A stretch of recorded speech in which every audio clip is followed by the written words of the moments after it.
can continue to pass on the stories and that will keep us here forever. That's a true story. Yeah, you won't read that in any Bible. Okay? Because we are the living. We are the living here. We are the culture here today. Yeah. Minjala Willam Dinapa Waram Jerome. Walpanam Everman Jerobon Manda Wa. Welcome to today's episode of the TV podcast, aka Talkin Boomers. At this time of year, a special three-man pod featuring a pair of Magic Johnson's former teammates, both multi-time NBL 1 champions, or it was known back then as the SEABL/ABA, but more importantly, a couple of mates who aren't afraid to tell it how it is. And, well, we know you guys are both honest as can be. Firstly, former NBL Rookie of the Year runner-up from Prime Athletes, Coach Cam Rigby. G'day, mate. How are you? Great, thanks. Cam's in between coaching appointments at the moment, so we've got him on the phone line. Appreciate that, Cam. I know you're parked on the side of the road being a good driver. And Exactly right, mate. Exactly right. And former, NBL champion with the Brisbane Bullets, now turned businessman by day and trans DJ by night. Check him out on Twitch as DJ Clutch. Ladies and gentlemen, it's Michael Hill. Woo. Brent, how are you, buddy? Thanks. Appreciate you've got the company logo on there too, mate. Looking very well. Boys, I'll just start off. This isn't about me airing my thoughts. It's about getting a couple of professionals' opinions here. You both obviously had great careers in the NBL and played with most of our Boomers team.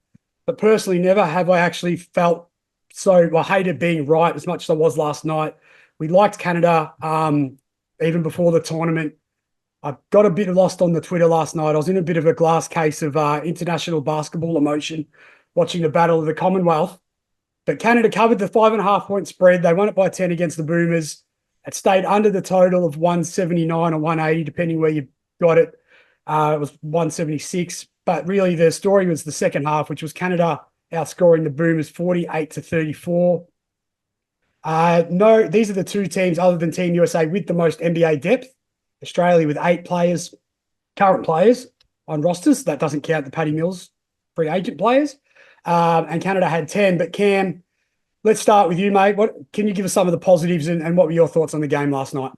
Yeah, the boys played really hard, as Aussie teams always do when they put the green and gold on. They fought, they gave themselves a great opportunity, put themselves in a great position to challenge the Canadians. The disappointing things, a little bit of polish at key times. It came up a little bit short, but the effort's great. The guys are more coherent than I thought they were going to be on a short camp. But they gave themselves every chance. We watched it last night. It was like you said, a disappointing second half. And Michael, similar same question for you, mate. What did you take out of last night? Well, I mean, Giddey was really keen that first half, but faded away as the game went on. It probably comes down to a bit of experience and age. I mean, our depth isn't there. I mean, you've got two guys on that squad that most likely shouldn't be there in Dally and Joe. And I know that the leadership thing is important. I totally understand that. But Cam and I discussed this last night. In a week-long tournament, you need as much talent out on that floor and as much depth as possibly as you can get. Yep. And I know this has been flogged to death, but it's pretty glaringly obvious that we're missing Matisse Thybulle last night. I mean, no one could go with RJ Barrett and SGA. So, Dyson, I thought Dyson Daniels was better. I didn't know if he deserved to be in the squad, but I thought he was pretty good last night. But you don't expect too much more out of Dyson. Yeah. But we need that. If you're not playing Joe and Dally, why have them on the squad? Put a guy in there that is an all-NBA defensive player. It's pretty simple. Well, yeah, we won't get too lost on who should and shouldn't be in the squad. But at the end of the day, they did know the teams they were playing in the group when they picked the squad. So you know what matchups you're going to be looking at. But you mentioned Dally and Joe because they were two that I thought would have been valuable in this game because you also said Josh got tired. So Dally could have came in for a couple of minutes in the second and probably late third to give that. So Josh has got those extra legs, so he's not making those mental errors late. And same with Joe. I feel that like if you bring him in like you did in some of those earlier games, and maybe Brooks isn't making the impact that he is because Joe's kind of the man in the room a little bit. We know, just for context for those listening, Mick, a career basically 2-3 man, Cam more of a 4-5. Cam was a stretch 5 before that were a thing. Cam, what do you think about the bigs, mate? The obviously Jock basically played the whole game. Jock 4 minutes, Magnay a couple. What are your thoughts on inside? Because Canada they don't have any bigs. Like Olynyk isn't a big. He's tall, but he plays outside the 3-point line, and Dwight Powell isn't a big. Yeah, what we've seen is Landale's really proving himself a genuine international big. He's playing great minutes at both ends. We're a little thin on the front line. Not sure what's going on with Reith, why he's not playing as much. I thought he was good for us in the Worlds, maybe out of necessity when Jock went down. Magnay's fresh on the scene, on the international scene. But international athletes are bigger, faster, and more athletic. Jock needs some help, and although he's getting help on the boards, Josh is rebounding well, and our guards are rebounding well, and we actually won the rebound count last night, I think, by 1. But it doesn't tell the true story of the interior with slightly bigger, stronger bodies. Yeah, sorry, 37-33 was the rebound count. What was the count? 37-33. We had 10. Our way? Yeah. 10-8 on the offensive glass, but we also... Yeah, and I think shots. That's it. I think that winning the rebound count sort of tells lies. I think their bigger bodies held sway and challenged our guards on the interior trying to finish, especially in the second half.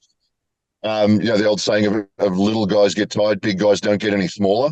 We needed some extra size, be it bigger threes, bit more fours, to deal with, like you said, Powell, the strength of guys like Dort. I'm not a huge fan, but the body of Brooks defensively and on the interior to combat our guys. Yeah, I'm super frustrated. We gave ourselves every chance. The boys put themselves in a fantastic position. Just came up a little short and a little tired towards the end. On the Boomers podcast this morning that Bogut and Braden Yulee do, Bogut was discussing about Jock in the post and pretty much said anytime they fed it into him, he felt they scored. His only misses were maybe from a couple of tips because they weren't big. Yep. Do you think that Jock could have handled that load, or should they maybe have? Well, to your point about Duop Reith, perhaps are they saving him? Have they been saving him to go against Giannis or later in the tournament? I don't know what the plan is. The Boomers have got a fantastic coaching group. Do they though? I'm not going to question their decisions. Do they? But Brian Goorjian's adjustments is becoming a history of since the World Cup. I love the man, but it's sorry, go ahead. Yeah, don't know.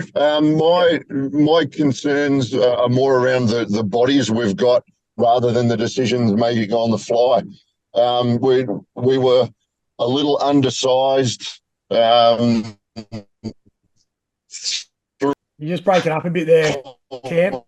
Cam, we'll come back to you in a minute, mate. Yeah, Cam, I'll just mute Cam for a minute. Mick, while you go. So just while he's breaking up there. So obviously, Mick, from a guard's perspective or a wing, you were a lethal 2-3 man, obviously defensive first as the 6th man a lot of the time in your NBL career. How would you relate to kind of what's been happening with that Exum, Dyson Daniels, Green rotation? Look, I thought they were all pretty good last night. Just touching on what you said before about Jock Landale, I think they could have kept going back to him in the post. I mean, he dominated it down there. And even our guards, taking their smaller guards down to the block, I thought they should have run some more action for Dyson and Exum. Green, not really a post player, but the 2 other guys to get down on the block. And then that's where you throw Joe Ingles in the game. I mean, he's an experienced guy, and you throw him for 2 or 3 minutes each quarter, and that gives guys like Giddey and some of the younger guys a bit of a break. I really thought that as the game wore on, their tiredness, they started, and Canada really put the pressure on them in that second half defensively, and and Giddey and Dyson and those guys started to make some pretty silly mistakes. We only lost by 10 points. We were right in it the whole game. Just some small adjustments there, and we beat those guys. I was going to say, it's weird to think that shot at the end by Brooks could be the difference between us getting knocked out or not. I know. Now we may have to rely on point differential. The simple thing is, I think Paddy just win. Just win the next game and they're in. They don't have to worry about points. If you win the game, you're in. And they're in, correct. Yeah. The thing is, we rely too heavily on Paddy, and I think Paddy's got to step back sometimes. He's not hitting shots. We've got to get other people involved in the game. I mean, definitely. He's not the guy that he was when we won the bronze medal. He had 40 that game, I think, that we won the bronze. And particularly when it's he's a not team like hitting that, shots. Particularly when it's a team like that got multiple defenders to throw at him. It's a bit different to Spain. Yeah, I mean, he gets tired. If he makes those shots, great. I think the plus minus, he was +6 in the first game and minus 16 last game. Mm-hmm. Gorge has got to make some adjustments there and throw other guys in there. We can't rely on Paddy to win us every game. Yeah, well, I think looking at plus minus, take it what it's worth. I think Duot was +1, Dyson was -1, and no one else was really that competitive in the end. I mean, let's give it a bit of Bendigo pump up. Double D, Dyson Daniels. Hopefully his brother Dash will be in the backcourt with him. Well, if not by Brisbane, if not LA, definitely by Brisbane. But that was pretty impressive, I thought, from young Daniels. Yeah, I think I mentioned before, I questioned whether he should have made the team. I thought maybe a couple of other guys would have got him before him. He looked nervous. A lot of the World Cup, he looked nervous. But I was really impressed with his game last night. He's certainly maturing, and he gave us a lot of value defensively and offensively last night. So, I'm happy with him and Giddey in the backcourt. And I think we've got a lot of talent coming through, but he was good last night. Yeah, Dyson's been great. He was fantastic defensively, and it shows the experience of going up against NBA quality bodies. Not only size and athleticism, but of him personally, but going against those bodies. I think our other, nothing against Jack McVeigh, but he's playing really, really well. He's doing his job off the bench. But at key times last night, I think he got found out that he hasn't played against those big bodies at that tempo as much as the other guys have. And he was thrown off his line a couple of times. And the endeavour was absolutely right, but a couple of key moments, bigger, stronger bodies knocked him off his line, and maybe we come up a couple of buckets short. Yeah, I thought it was a bit interesting that they went to him late in the fourth, even though he was hitting shots. So I guess that's a case where you go with the hot hand. That's it. That seemed like the case. I mean, he was 3 for 5 from 3, I think, if memory serves. So, yeah, we needed to hit a couple of buckets, and he's been the one hitting buckets. Like Mick said, Dyson's been playing really, really well. We just need to find some more help on the scoreboard with Paddy taking so much attention. We need to get some contributors on the scoreboard. Yeah, 3 for 5 he finished with, was McVeigh with 9, Landale 7 for 10 with 16, Dante 6 for 9 with 15, Josh 7 for 14, 19 points. Michael, as a free throw absolute superstar that you were, what was your career average from the line, mate? It was about 70%, so it wasn't that great. Okay, I was a streaky free throw shooter. And Riggs, what was yours roughly, you reckon? Mid-high 70s, I think. I lived around in college. I was 80 or 90, so I don't know what happened when I got to the pros, but it's somewhere in the 70s, I think. Okay, so can I ask some advice? If you were to teach someone how to shoot a free throw, and how would you tell them to hold the ball? You asking me, okay? You're the guard. Okay, sorry? Let's start with the grip. Would you hold the ball with the seams vertical or horizontal? We'd have it horizontal. So you get the nice backspin, right? Yep. That's what I've seen with Larry Bird. That's what I see with Ray Allen. That's what I see with all the greats. So why does Josh Giddey hold the ball with the seams vertical? Have you seen that before? I haven't noticed, to be honest. I'll pick up on it now that you've mentioned it. But look, I think his shot is a really manufactured jump shot. It's not a natural jump shot. He's been taught how to shoot. I think he's probably been taught to catch the ball and keep it still in his hand when he catches it, and wherever the ball lands in his hand, that's where he keeps the seams. That's okay on a catch and shoot, but at the free throw line, when you get to pick how you hold it, I know. He's been okay. His free throw percentage has gone up in the NBA from 70 to low 70s, low 80s. But he had a couple of clutch ones last night that he missed. And it's just me maybe going with the sides of the ball. I won't go on about it. But kids at home, get your fingers in the seams, look at the wrist. Well, I think if you want to look at an absolutely spot on shooting form and free throw style, you look at Paddy Mills. His shooting form is absolutely, it's a pleasure to watch. Absolute pleasure to watch. The way he keeps his elbows straight, his offhand is dead still, never moves. It's a beautiful action. Good point. Now, just anything else you guys want to add on last night's game, Cam, Mick? I think it just showed the key polish at key times. They hit big buckets and we didn't. We turned it over a couple of key times, and their polish, SGA with his little mid-range pull-ups and step-backs. Nemhard, a couple of big buckets. RJ Barrett, lots of key buckets at key times. That little bit of polish, they showed why they're in the NBA. They showed why they're that class, the global, like world-class players at the right times. And then we came up just a tiny bit short. Frustrating. Well, yeah, my concern, I think, was just that half time that I know you shouldn't look at social media, but everyone seemed to be a little bit too confident, a bit happy how the Boomers were going. And I was kind of like, no, this is where we need to get our guard up. And Mick, like you've been in that situation, well, not at that level, but in tough games and big games plenty of times. Is it sometimes a little bit better to go into the half down 4 than up 4? Because, it's just a matter of making those adjustments. You always want to go in up. I don't think that's your mental state. And I think, they would have known that Canada, we commented on the game last night, Cam, that Canada were cruising. They didn't look like they were real. They had another 3 or 4 gears to go, where Australia were probably playing 90 to 95% of their ability.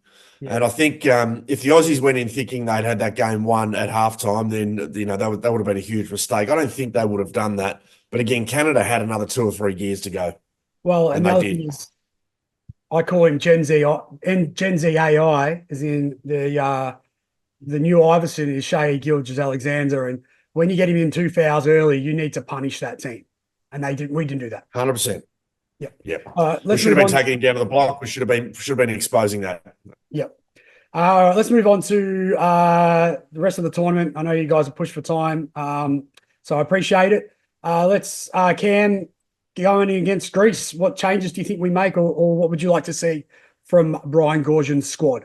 Oh, we've got to get a big long. I mean, I'm preaching to the choir. You guys know all this stuff. It's pretty straightforward. We've got to get a big athletic body that can move and stay in front of Giannis. Mm-hmm. But we do have to play as a committee. We can't defend Giannis one-on-one. We've got to block things up but still get to their three-point shooters. There is a slightly steeper drop-off in talent when it comes to Greece versus someone like a Canada, where they've got a lot of talent. The drop-off is a little sharper. So if we can quiet down their top end of Giannis, that'll go a long way. But we've got to get a big body to stay in front of him, particularly in transition. Your old housemate, Chris Anstey, was nice enough to give me his time last week on this podcast, and he did mention that Brian Goorjian is often quite gets the job done against teams with a Giannis type player when there's one star that he needs to shut down. But then maybe, Mick, is it a case of, because there's those role players, you play down to your competition a little bit, or might overlook, particularly a team like Greece, who we know they love a flop, but they also play a very unorthodox brand of basketball. Is that a danger for the Boomers? Yeah, well, you don't want to put all your eggs in one basket. You stop Giannis and everyone else has, 10, 12 points a game when they're averaging 2 or 3. Yeah. I think we need to, it's a team effort. I think Cam was spot on. It's a team effort. We've got to focus on Giannis and clog that up. And if you watch their last game against Spain did a really good job of that early on, but then the game opened up. So as we get tired, we've got to make sure that we are still communicating on defense and clogging up for Giannis, but then still respecting their mid-range guys. So is this a case where would you prefer to let Giannis have 40 or 50 and not let anyone else do anything? Or do you actually try and take Giannis, but then Papa Nicolau or someone like that comes in and scorches for 23 and, just gets open looks because we are double and tripling too much. Yeah, I think you still need to yarn it Yeah. to limit Giannis. You still need to limit him. Yeah. But you got to keep everyone else honest. I mean, if so, you want to make their lesser players beat you. If you're asking me you don't want Giannis to go for 40. I mean, then everyone gets confident. Restrict him to sort of around 15 points, maybe 20 at the most. Yeah. And play the other guys straight up and honest. Well, I'm not sure if you saw the end of their game last night, but I think Spain, when they were up by 3 and there was less than 20 seconds left, as the opposition, like as someone who was like going for Spain, I think you want Giannis to shoot that 3 that he shot at the end of that game. So they ran the other guys off, and he's the one you want. So maybe it's just sag 5 in the key, a bit of like under 12s or something like that zone, and just let Giannis shoot. Well, Giannis didn't want to shoot that 3 at the end. That was pretty obvious. So I think that's, I mean, the Aussies will be looking at that tape, and I'm sure that's part of their scouting report. Yeah. Well, Spain covered that game as well. Greece were actually 4-point favourites, which if I was a betting man, I would think I would have been smacking Spain because I just don't rate Greece at all. But anyway, moving on to that, does that mean? Oh, okay. Is there anything else on the Greece game you guys would like to mention? Confident we'll get through? Yes or no? Yes, I think we'll beat Greece. Confident we'll get through. Yeah, we should. The way we're playing, we should. But you guys are right. We've got to find their shooters, but clog it up when it's in Giannis's hands, make him a driver, and then clog it up when he does. Can you give us a score prediction? Final? Cam? As in how much we'll win by? I think we'll win by 10 to 12. Yep. Yeah, I was thinking 8. I was thinking something 8 maybe our way, in a relatively low scoring affair, 80s and 70s. Yep. And what's interesting is our game is actually the early game. So Spain will know what they need to do in the one after it to get through or not. And if for some reason we lose, we're going to be watching, I guess, rooting for Canada, I suppose. So we've got a potential of being the lucky loser.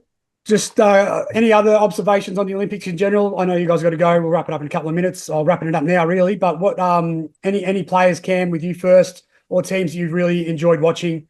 I'm not sure if you can see, but we could go on for a while about the 2 numbers to my right here, Durant and Embiid, the other night at opposite ends of the scale. So happy and sad tears for this Philly fan who loves KD and Joe. But I was asking you the question, not telling you my life story. Anything else that's really stood out to you for the Olympics, mate? For the men's basketball? For the men's, if the superstars from the US do what they do on demand, like Durant coming off the bench for a quick fire 20, they're going to be tough to beat, but it's going to be fantastic to watch. And Michael? Yeah, I think KD for the US is their key. I mean, what 8 for 8, 5 for 5 from the 3. I remember back in, I'm pretty sure it was the 2020 Olympics that were played in 21 in Tokyo. We were up by 15 against the US, and KD decided to turn it on and had, I think, 15 straight points and got it back in the game, and that pretty much was the difference, and they took the momentum. So to have that coming off the bench for the US is going to be the key for them, and I think they'll comfortably win the gold medal. I mean, Spain aren't the team they were before. Spain used to push the US, but they're not the team they were. And I don't think Canada are matched with the US either, based on what I saw last night. What about Serbia in a rematch against the US? And if they played through Jokic for more than 10 minutes? Yeah, everything's through Jokic. I mean, they're just not deep enough, I don't think, for the US. I mean, Jokic is unbelievable. He's probably arguably the best player in the world, but they're not deep enough. Well, that first 15 minutes, that game was amazing Sunday night as well. And particularly the way Serbia come out and gave them that early haymaker. And Jokic owns Embiid, there's no question about it. It was frustrating. On the international stage, absolutely. The way the international game is played, you're right. Jokic stands his ground, and Embiid still thinks he's playing in the NBA. I think if they were to play again, the USA would probably start Davis. And the only reason I think I would see them still starting Embiid now is because they are playing South Sudan. I think, the game against South Sudan and Puerto Rico, this is a chance for Tatum to get big numbers against a shit opponent after the DNP, and for Joel Embiid to get some confidence and boost him back up. But I'm not sure how closely you guys watch Philly throughout the year, but there was the weekend when Joe had 70 against Wembanyama, but then at home, I believe it was, but then didn't go and play the game at Denver against Jokic. And things like that. I mean, I love Joel Embiid. He's my favorite. Him and Durant are my favorite players, but it's just you kind of want him to do well, and you want to see him like perform on this stage. So that was a tough one to watch, but it was also probably one of the toughest environments he's ever played. I don't think you've ever had a whole stadium booing him like that and chanting and stuff like that at him. But maybe he's just doing it because he's not really American and he's just trying to bring down the regime from inside. You never know. The international game, from what I've seen, is different. It's more physical. There's no defensive limitations, and some of the US guys aren't used to that, and he's not used to the type of contact that he's getting on international stage. He's definitely talented enough, but he's just not used to the lack of space and the increased type of contact that he's getting. He should be all right though. He's good enough. Yep. And Mick, who's your favourite for tournament MVP? SGA. There's my pick as well. Been thinking he can just create his own shot whenever he wants to. There was an instance, I think he went past Josh Green and he just exploded down the middle and laid it in, and he's just got another gear to him that no one else can touch. Yeah. Cam, do you agree with that, or do you like Jokic? If Serbia is more successful, if they make it through to the eliminations, then he's got a chance. But SGA is another level talent-wise. If USA win, is it Durant? Maybe Edwards? Yeah, potentially. I like LeBron if he keeps doing everything. He's performing at a ridiculously high level. But no, there's too many options on that team. But yeah, SGA was great. Yeah, and I like if Canada do well. I like his chances. I think we all agree on that one. All right, thank you very much, gentlemen. Coach Cam Rigby from Prime Athletes. What have you got coming up, Cam? Or where can people find you? Got our programs continue. We've got our school programs up and running all the time, but we will increase our basketball association programs in the lead up to rep tryouts in a month or so. So the athletes that are looking to either go up an age group or dominate as a top age athlete, we're increasing our work there. So yeah, we'll just keep on keeping on making young athletes a little fitter and stronger and faster. Yeah, and what areas are you covering with your young athletes? As in, eastern suburbs and southeast of Melbourne. We've got some based at Baronia. We've got some based in Dandenong. So happy to help out any athletes in those areas that are looking to get a little stronger, a little faster. No worries. Check out at coach.cam.rigby on Instagram. We'll let you get into the your next session. Thanks a lot, Cam and Michael.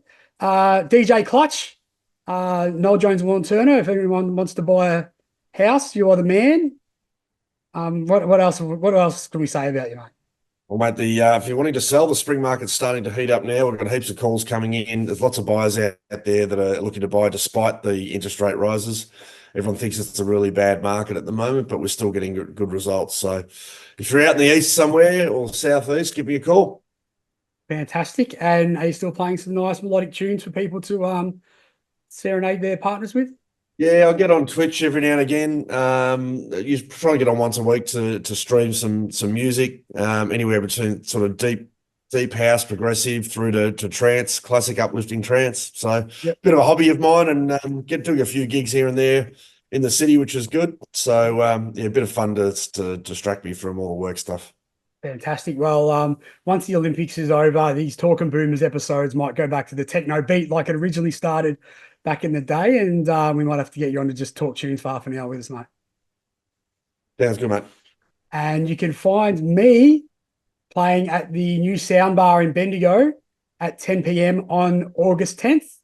That'll just be Trentoff upstairs. It's a new venue that only opened a month ago. Mick, I think you'd like it. Just nice techno venue. Downstairs, they had the footy on early and a bit of R&B, but upstairs, they had Market Memories there a fortnight ago. It was good to see those boys in town. Nice clean sound system, good people, just having a good time. But yeah, come and catch me at 10 p.m. on the 10th.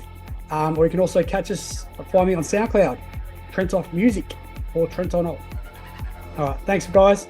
Thanks, mate. Appreciate it. No worries, man. No worries. Appreciate the love, and have a wonderful weekend. And I can't wait to get your thoughts after this Greece game, because if we lose, I'm calling for Rob Beveridge or Daly to take over the head job. Yeah, gorgeous. Good on you. Appreciate it. Bye. Bye, boys. Thanks. Continue to pass on the stories and that will keep us here forever.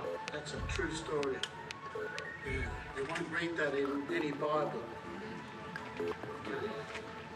Because we are the living